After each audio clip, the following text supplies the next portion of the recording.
Эллен Лайт. Слава, подскажите, нет ли урока со скидкой «Обнаженная темперой»? Есть 3 урока. 37, 41 и 44. Не бойтесь нажать кнопку моего сайта, чтобы зайти и промотать ленту. Просто посмотреть, что там есть. И вы все сами обнаружите. Более того, к каждому уроку есть видеоанонсы. Такие более-менее подробные. На минуту, чтобы вообще иметь представление, что это за урок, о чем, нужен ли он вам. Урок, описание, и там маленькая кнопочка видеоанонс. Заявленная скидка в 60% на все уроки продлится до 15 января. Включайтесь в команду тех, кто грызет гранит науки этих знаний. У меня, у сумасшедшего художника, есть сумасшедшая цель вместе с вами поднять уровень мастерства. И я поднимаю, и вы поднимаете. Всем весело и важно. Хочется посмотреть, что из этого выйдет, через некоторое время. Новая цена со скидкой на урок появляется в самом конце ваших тыканий, в момент, когда вы уже покупаете урок перед покупкой. Михаил Муви. Грунт, которым вы пользуетесь, есть в продаже в Европе? Не знаю.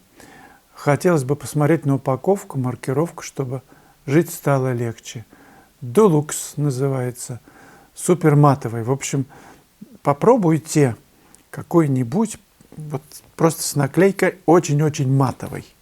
Но наверняка это должно сработать, даже если это акриловый. И напишите потом. Ясь Увакин. Вячеслав, зачем вы пишете? Что, по-вашему, является самым главным в искусстве? Ясь Увакин. У меня нет никакой мессианской цели. Я пишу, потому что мне хочется. Когда пишу, мне хорошо. Открывать новые миры – это же прыжок в неведомое. В неведомое я часто говорю об этом. И это интересно. Прыгнуть туда, куда ты еще, там, где не бывал. Съездить туда, где не бывал. Места посмотреть. Да, так и в живописи. Ты не знаешь, что из этого выйдет. Есть какая-то цель. Свет, например, передать. Я недавно пересматривал фильм о Мане, о Клоде. И там сказано, что со временем, с течением времени он писал, и с его картин постепенно начали исчезать люди. То есть пейзажи его захватили сильнее.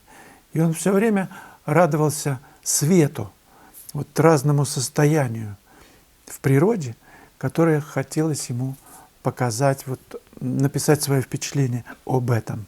Может быть, в этом есть какая-то метафизическая сила, если мы рождены из света, показать, хочется пока отразить это, да? Даже не отразить, а написать что-то светоносное, показать, что ты из света, что сильнее, тоньше, более любяще нет ничего, кроме света.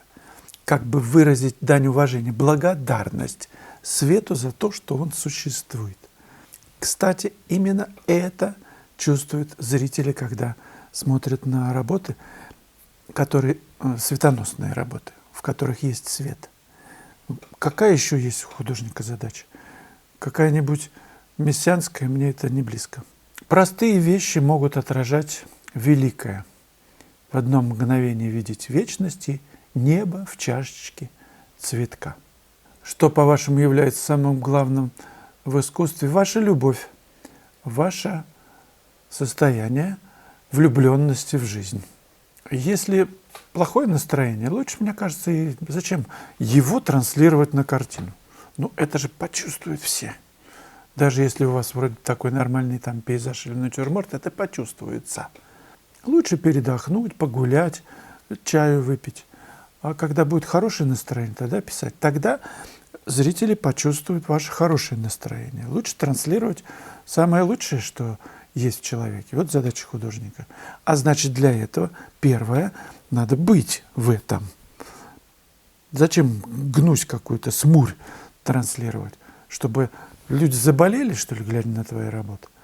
Нет, есть, конечно, такие задачи, что встряхнуть, да? Да, понимаешь, в чем дело? хочется вроде бы и встряхнуть, и встряхиваешь, а с той стороны нет понимания, что тебя встряхивает. Есть озлобленность, может быть, возникнет на то, что ты встряхиваешь. Или посмотрит зритель, скажет, возомнил из себя. Грамотный, что ли? Бывало такое, слышал. Я говорил, да.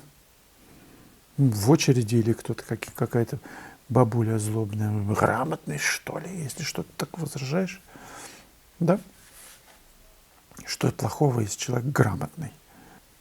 То есть лучше быть безграмотным, да? Вывод такой. Олег Абрея.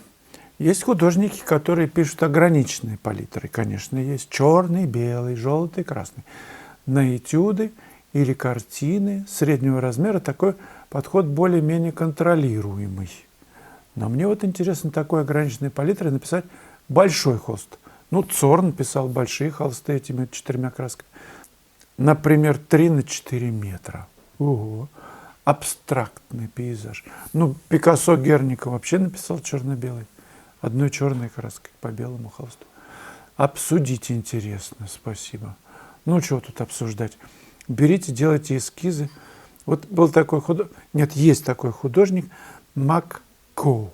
Я уже как-то рассказывал, что у него подход очень интересный к разработке своих композиций.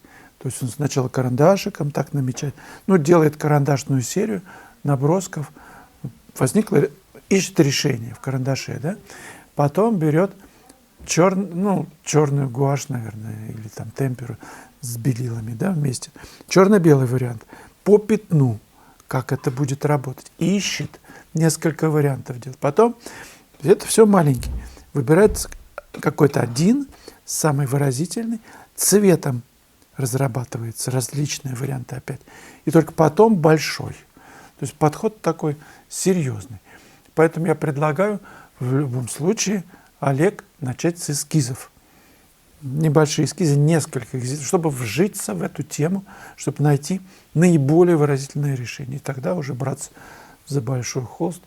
Ограниченно это будет палитра, неограниченная. Кстати, эти эскизы и покажут, как его решать. Тут такая штука важна, что ты должен научиться, если этого нет. Если есть, то хорошо.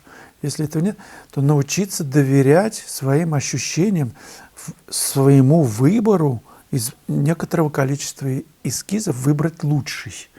Понятно, что нет одного решения, и все они могут быть.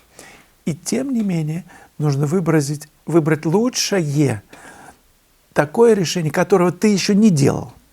Тогда у тебя будет развитие, живопись все время будет обновляться. То есть не нужно повторяться.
После этого видео я предлагаю вам посмотреть отчет видео о моей экспозиции в выставке в Петербурге «Понаехали», которая была, по-моему, в 2019 году.